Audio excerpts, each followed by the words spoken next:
Good morning to all of you. Today I am going to discuss chapter mensuration of class 6. See, first point. Perimeter is simply the distance around the figure on the length of the boundary. सबसे important point है length of the boundary. देखिए ध्यान से, मैं आपके सामने ध्यान से देखिए आप लोग. Perimeter is the boundary of a closed figure. आप देख रहे हैं यहां पर ट्राइंगल बना हुआ है, इसको हम ट्राइंगल बोलते हैं, इसको हम रेक्टेंगल बोलते हैं, इसको हम स्क्वायर बोलते हैं, इसको हम लोग काइट बोलते हैं. ये आपका रेगुलर हेक्सागोन है. रेगुलर वर्ड का मतलब होता है कि सारी साइड्स इक्वल होती हैं. ये आपका, इसको आप ट्राइंगल ना कहके इक्विलेटरल ट्राइंगल भी बोल सकते हैं आप, क्योंकि ये जो फिगर है ये आपका रेगुलर है. तो आप देख रहे हैं ध्यान से कि पेरीमीटर और एरिया, इस चैप्टर में दो चीजें हैं. पेरीमीटर क्या होता है और एरिया क्या होता है.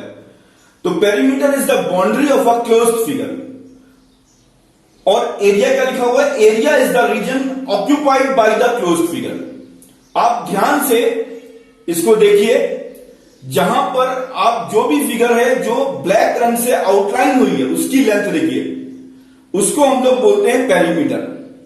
उसको हम लोग क्या बोलते हैं, पेरीमीटर.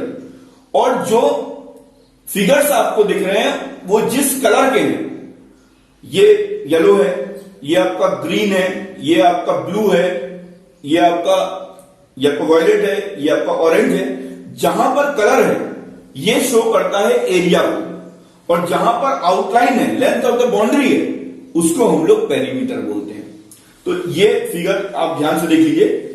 अब मैं अपना लेक्चर स्टार्ट करता हूं. Perimeter is simply the distance around the figure on the length of the boundary if the sides of a polygon. एक वर्ड आया है पॉलीगन. पॉलीगन क्या होता है? पॉलीगन का मतलब है, आपने देखा कि ये जितने भी फिगर यहां देख रहे हैं आप, ये फिगर देख रहे हैं, ये फिगर देख रहे हैं, ये फिगर देख रहे हैं, ये फिगर देख रहे हैं, इन सबको हम लोग पॉलीगन बोलते हैं. क्योंकि पॉलीगन वो फिगर है, वो क्लोज फिगर है जो लाइन सेगमेंट से बाउंड होता है. आप देख रहे हैं ये फिगर जो है, ये आपका जो बन रहा है, ये लाइन सेगमेंट से बाउंड हो रहा है. ठीक है, तो इसको हम लोग पॉलीगन बोलेंगे, इसको भी हम लोग पॉलीगन बोलेंगे. ये भी एक तरीके का पॉलीगन है, ये भी एक तरीके का पॉलीगन है. तो लिखा है, if the sides of a polygon are given, it is possible to find the perimeter by finding the sum of the lengths. अगर आपको पेरीमीटर निकालना है तो आप क्या काम करिए, आप एक एंड से स्टार्ट हो जाइए, आप एक एंड से स्टार्ट हो जाइए, और जितना भी लेंथ है आपको दिख रहा है, इन सबको आप ऐड कर दीजिए. वही लिखा हुआ है, by finding the sum of the length आपको पेरीमीटर मिल जाएगा. ध्यान से देखिए, अगर आपको इस फिगर का पेरीमीटर निकालना है, मैं बात कर रहा हूं पेरीमीटर की, इस फिगर का पेरीमीटर निकालना है, तो आप यहां से स्टार्ट करिए. पहला क्या है, 4. फिर देखिए ध्यान से समझिएगा, 4, उसके बाद 4 + 3 7. अब देखिए ध्यान से, ये जो डिस्टेंस है ये 2 सेंटीमीटर. मैंने कहां से स्टार्ट किया, यहां से स्टार्ट किया. 4 + 3 7, 7 + 2 9, 9 + 3 12, 12 + 1 13, 13 + 4 17, 17 + 3 20, 20 + 2 22, 22 + 3 25, 25 + 1 26, 26 + 4 30, 30 + 3 33, 33 + 2 35, 35 + 3 38, 39 43, 46 48, 51 and 52 सेंटीमीटर. इसका पेरीमीटर क्या आएगा, 52 centimetre. Length of the boundary. आपने यहां से स्टार्ट किया, ऐसे आए, फिर इनको ऐड किया, फिर इनको ऐड किया, इधर ऐड किया, इधर ऐड किया, इधर ऐड किया, इधर ऐड किया, इधर ऐड किया, इधर ऐड किया, इधर ऐड किया, इधर ऐड किया, इधर आए, फिर इधर आए, इनको ऐड करते गए, करते गए, करते गए, करते गए, और ये आपका लेंथ ऑफ द बाउंड्री हमने निकाल लिया. इसका पेरीमीटर क्या होगा, 52 सेंटीमीटर होगा. अब इधर आइए, यहां पर क्या करना है, यहां पर भी यहां से स्टार्ट कर दीजिए. 7 + 7 14 + 7 21, प्लस 7 28 प्लस 35 42 17 42 प्लस 7 49 56 63 70 77 77 और 7 84, ये आपका 84 सेंटीमीटर आएगा। तो बहुत ध्यान से आपको क्या करना है, लेंथ ऑफ द बाउंड्री, आपको इन सब की लेंथ को ऐड कर देना है। यहां पर भी आपने यहां से स्टार्ट किया, इन सब की लेंथ को आप ऐड कर दीजिए और ऐड करने के बाद ये क्या आ जाएगा, पेरीमीटर आ जाएगा। ये क्या आ जाएगा, perimeter. Perimeter means length of the boundary. अभी मैंने आपको दिखाया फिगर, मैंने आपके सामने, मैं एक बार फिर से दिखा देता हूं। देखिए जो आपका ब्लैक रंग से आपका जो दिखा रहा है, डिस्टेंस शो कर रहा है, ब्लैक रंग से जो आउटलाइन कर रहा है, अगर आप इनकी लेंथ को ऐड कर देंगे तो ये क्या आ जाएंगे, पेरीमीटर आ जाएगा। और अगर आप इसके अंदर पेंट करते हैं, इस फिगर के अंदर आप पेंट कर रहे हैं, कलर कर रहे हैं, तो वो चीज क्या शो करती है, एरिया शो करती है। ओके, ये बात को ध्यान रखना है। अब देखिए पेरीमीटर ऑफ रेक्टेंगल और एरिया ऑफ रेक्टेंगल। पेरीमीटर क्या है, लेंथ ऑफ द बाउंड्री। यहां देखिए ध्यान से, एक बार एल ये हो गया, L plus B plus L plus B. जब आप इसको ऐड करेंगे तो आप देख रहे हैं ध्यान से कि 2 बार आपका एल आ रहा है और 2 बार आपका बी आ रहा है। एल प्लस एल कितना हो जाएगा, 2l, बी प्लस बी कितना हो जाएगा, 2b। ठीक है, इस बात का ध्यान रखना है। खैर ये अलजेब्रा में है, ध्यान रखिए, 2l प्लस 2b। तो ये फॉर्मूला होता है, आपको याद करना पड़ेगा, 2 with in bracket l plus b। अभी फिलहाल के लिए आप ये फॉर्मूला याद कर लीजिए, length of the boundary. Formula याद कर लीजिए आप, आपको कॉन्सेप्ट मैंने बता दिया कि आप यहां से स्टार्ट हुई l plus B plus L plus B. अभी फिलहाल के लिए, क्योंकि अभी आपने अलजेब्रा नहीं पढ़ा है, अभी आपने अलजेब्रा का चैप्टर नहीं पढ़ा है, तो आपको क्या काम करना है, सिंपल सा length of the boundary, this plus this plus this plus this plus this, सबको ऐड कर दीजिए और जो भी आंसर आएगा सेंटीमीटर में लिख दीजिएगा, सिंगल यूनिट में आएगा आंसर। अब एरिया ऑफ रेक्टेंगल क्या होता है, इसको भी आप समझ लीजिए। एरिया ऑफ रेक्टेंगल का जो फॉर्मूला होता है वो होता है L इंटू बी। अगर आप इसमें पेंट करते हैं तो ये जो पोर्शन है जो मैंने शेड किया है, ये एरिया शो करता है। अभी मैंने आपको दिखाया भी था। एरिया ऑफ रेक्टेंगल का फॉर्मूला क्या होता है, L इंटू बी। अब अगर मान लीजिए बाई चांस आपको एरिया पता है और लेंथ पता है और आपको ब्रेथ निकालना है, तो आपको अभी फिलहाल के लिए फॉर्मूला याद कर लीजिए। अगर आपको मान लीजिए आपको लेंथ और ब्रेथ में कोई एक पता है, तो अगर मान लीजिए आपको लेंथ निकालना है तो आप फॉर्मूला याद कर लीजिए। अभी फिलहाल के लिए मैं आपको अभी बताऊंगा अभी समझाने का तरीका। Area of rectangle upon length equal to B आ जाएगा, यानी ब्रेथ ऑफ रेक्टेंगल। जो इंटू है ये इधर जाकर के डिवाइड में चेंज हो जाता है। ये अभी आगे की क्लासेस में पढ़ेंगे। अभी फिलहाल के लिए आप फॉर्मूला याद कर लीजिए, area of rectangle equal to L into B. और अगर आपसे कोई पूछे क्या कहते हैं लेंथ क्या होगा, तो area of rectangle upon breadth. और अगर आपसे कोई पूछे ब्रेथ क्या होगा, तो area of rectangle upon length. बस ये फॉर्मूला आपको याद करना है। अब देखिए ध्यान से, स्क्वायर है, स्क्वायर में क्या होता है, चारों साइड्स इक्वल होती है। तो अगर पेरीमीटर कोई पूछेगा तो यहां से स्टार्ट करिए, a plus a plus a plus a, आपका आंसर आ गया। ठीक है, अभी फिलहाल के लिए फॉर्मूला याद कर लीजिए, 4 इंटू साइड। अगर मान लीजिए स्क्वायर 4 सेंटीमीटर का होता तो क्या था, 4 प्लस 4 प्लस 4 प्लस 4, यानी 4 इंटू 4, यानी कि 16 सेंटीमीटर आया था। अब एरिया ऑफ स्क्वायर क्या होगा, बिल्कुल सेम रेक्टेंगल के जैसा फॉर्मूला है। यहां पर लेंथ और ब्रेथ, आपकी लेंथ अलग है, ब्रेथ अलग है, लेकिन जब ये सेम हो जाएगी तो क्या हो जाएगा, L into L, L into L, यानी कि 4 इंटू 4 से क्या होगा, एरिया आ जाएगा, एरिया आ जाएगा। यानी कि इसका फॉर्मूला क्या बनेगा, साइड इंटू साइड।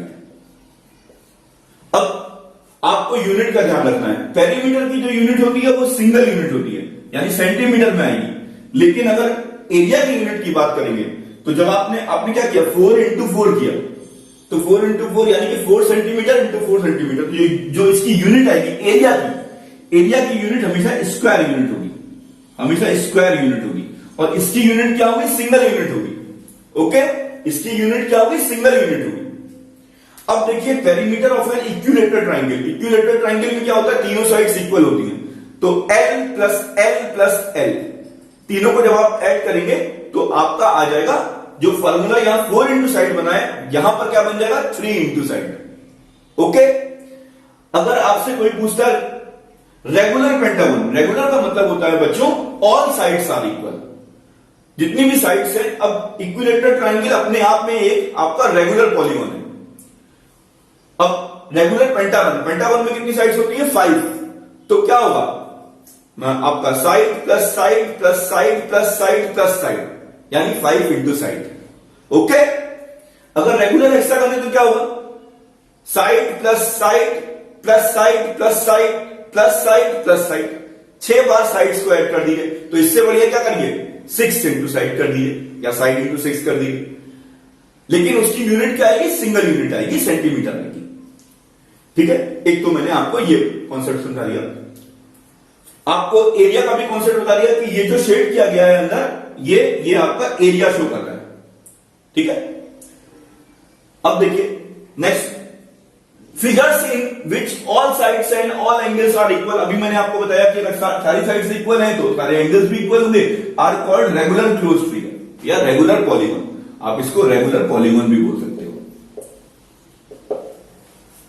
अब आपके सामने क्वेश्चन है, bye counting squares estimate the area of the figure.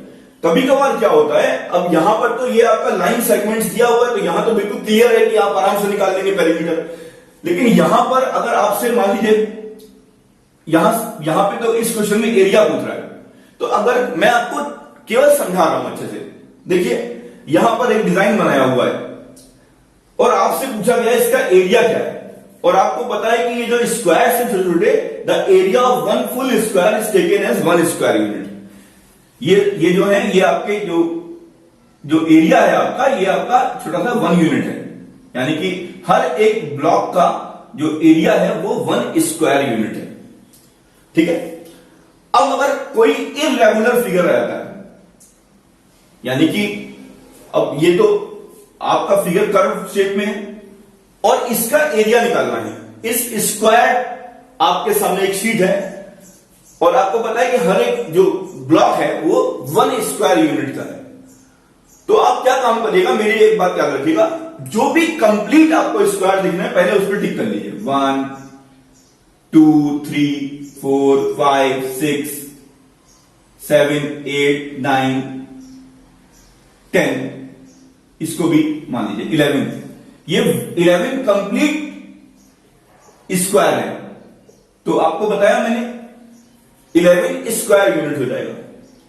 अब जो आपके आधे से कम आपको लग रहा है कि, क्योंकि बच्चों ये फिगर जो है ना ये हाथ से बनाया गया है, ये कोई मशीन से तो बना नहीं है, तो मैं इसीलिए केवल आपको समझा दे रहा हूं।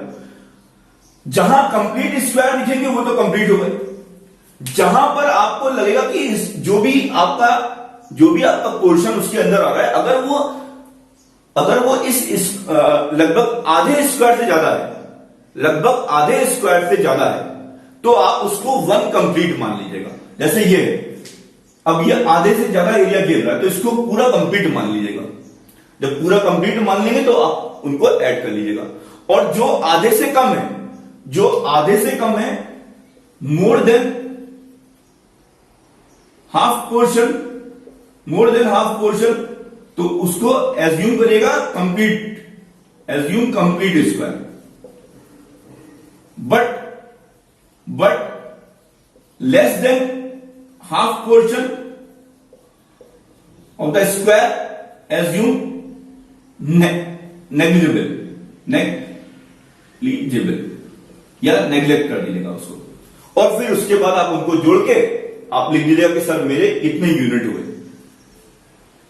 ये जो प्रॉब्लम आएगी ये केवल जो आपका कर्व वाले शेप है उसमें आएगी, लेकिन मैंने आपको क्या बताया, जो कंप्लीट स्क्वायर है उनको आप पूरा गिन लीजिएगा, जो आधे से कम है उनको नेग्लेक्ट कर दीजिएगा, जो आधे से ज्यादा है उसको पूरा कंप्लीट मान लीजिएगा और उसके बाद सबको ऐड कर दीजिएगा, सारे स्क्वायर्स को ऐड कर दीजिएगा कितने आ रहे हैं और स्क्वायर यूनिट लिख दीजिएगा।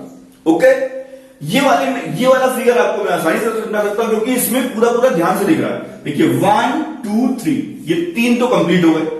फिर देखिए ये हाफ दिख रहा है, ये हाफ दिख रहा है, देखिए ये हाफ दिख रहा है और ये हाफ दिख रहा है और ये हाफ दिख रहा है। तो हाफ और हाफ क्या हो गया, पूरा एक हो गया। तो 3 + 1 4 और एक हाफ ये हो गया। तो इस वाले पोर्शन का जो एरिया आएगा वो आएगा 4.5। स्क्वायर यूनिट जरूर लिखिएगा, स्क्वायर यूनिट। अब देखिए अगर आपको अपने रूम में टाइल्स लगवानी है तो आप ये थोड़ी है कि वहां पे किसी दुकान पे जाएंगे तो आप बोलेंगे कि भैया ऐसा है, मुझे क्या कहते हैं टाइल्स की दुकान दे दो। अरे भाई वो आपसे क्या पूछेगा, वो कहेगा कि सर आपका रूम का साइज क्या है, और फिर वो आपको कहेगा कि भाई आप देख लीजिए कौन सा टाइल आपको पसंद। फिर वो क्या करेगा, वो आपके पूरे फ्लोर के एरिया को एक टाइल के एरिया से डिवाइड कर देगा। तो आपका नंबर ऑफ टाइल्स निकल आएगा कि आपको उस रूम में कितने टाइल्स लगवाने हैं। 2 3 4 5 टाइल आपको एक्स्ट्रा दे देगा क्योंकि जब आप लगाते हैं तो कहीं टूट फूट हो जाती है, वो अलग चीज है, लेकिन आपको एक्यूरेट नंबर बता देगा कि आपके रूम में कितने टाइल्स लगेंगे। ठीक है, इसका फॉर्मूला याद करके, number of tiles required equal to area of the floor upon area of a tile. Next question, the area of the rectangular piece of cardboard is 36 square centimetre. सबसे पहला काम है आपको यूनिट का ध्यान रखना है। एरिया है 36 स्क्वायर सेंटीमीटर, यानी कि साइड सेंटीमीटर में रही होगी, and its length is 9 centimetre, यानी यूनिट का ध्यान रखना है। सबसे इंपॉर्टेंट काम है यूनिट का ध्यान रखना है। What is the width of the cardboard, यहां पर आपको एरिया दे रखा है और आपको लेंथ दे रखा है। तो अभी मैंने आपको फॉर्मूला बताया था कि अगर आपसे पूछा जाए विड्थ ऑफ द कार्डबोर्ड तो क्या होगा, area of rectangle upon length of rectangle. तो एरिया ऑफ रेक्टेंगल क्या है, 36 है। जब आप डिवाइड करेंगे 9 से तो क्या आ जाएगा, 4 सेंटीमीटर लिखना, क्योंकि लेंथ और ब्रेथ की जो यूनिट होती है वो सेंटीमीटर है। तो इसका आंसर क्या आ जाएगा, 36/9 यानी कि 4 सेंटीमीटर, यानी कि विड्थ ऑफ द कार्डबोर्ड क्या आ जाएगा आपका 4 सेंटीमीटर आ जाएगा। तो आपको बहुत ध्यान से इस चैप्टर को मैंने सारे इंपॉर्टेंट पॉइंट समझा दिए। अब मैं आपको एक्सरसाइज